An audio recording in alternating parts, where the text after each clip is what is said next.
Hi, this is week 7 of the Boys and Girls CNT 235 reflection.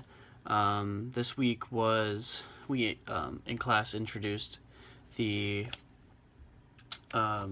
structural component of poverty in students' lives, how it affects them at home and at school, and some of the reasons that poverty came about. We watched the PBS special Poor Kids, and then I went and observed these students and saw what I could kind of try to see without getting too in their face. So one of the things I noticed from talking to the staff was the staff don't really notice that they're poor. They can't just, they don't really like look at a student and be like, oh, that student's poor, that student's rich, that student's poor.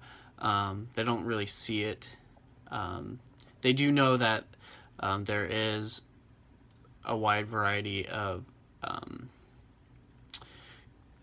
economical stances, I guess, where there are rich students, there are poor students, there are middle class students.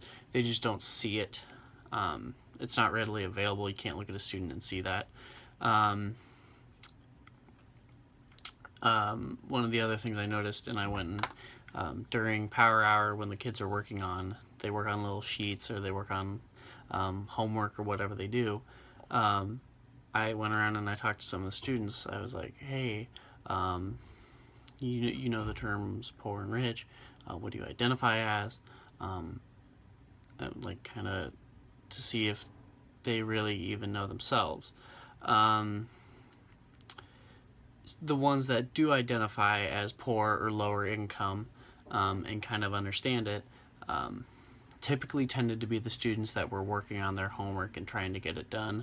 I don't know if that was just pure coincidence or if these students who identify as poor are more academically driven.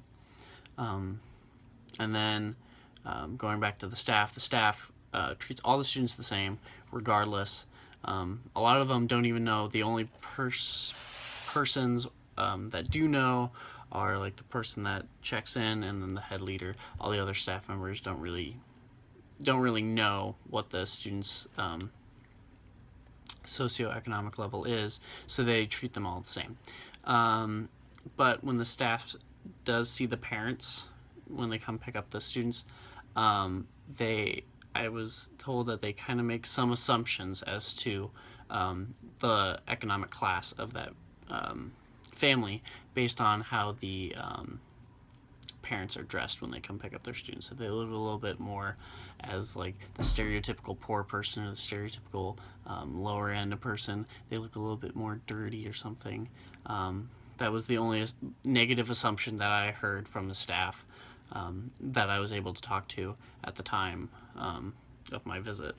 And then during power hour, I also asked some of the students, because I was told that in this district, there's a wide variety of economical levels. So coming from my school district in Blue Valley, I was on free and reduced lunch. So I asked some of the students, hey, do you know if you're on free and reduced lunch? A lot of them didn't know exactly what I was talking about, so I assumed that they just didn't know or weren't on the program. But the ones that did recognize, there was one or two students that did recognize that they were on something called free and reduced lunch because their mom and dad had told them you have to get these specific things in order to have a lunch for it to be free. They didn't really understand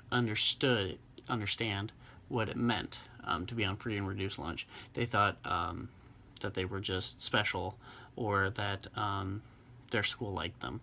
They didn't really understand that it was tied to the amount of money that their parents make. And when I went around and asked some of the students, what is your economic, do you know do you know where you stand? Do your parents make a lot of money? Do your parents not make so much money? Are you kind of poor? Are you kind of rich?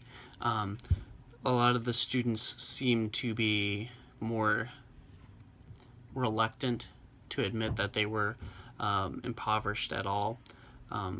This could be because of kind of some stereotypes tied to it, and feeling embarrassed that if they were to acknowledge that they were poor or tell other people, admit that they were poor, that some of those, they would receive different treatment. They wouldn't, the staff would treat them differently, or word might get out and their friends might not be friends with them. That was one of the concerns of one of the students, that they would be treated differently. And I told them in all confidence, this is just for my study. I'm not going to tell any of your friends. So that was what I noticed this week on the topic of poverty in the students' lives.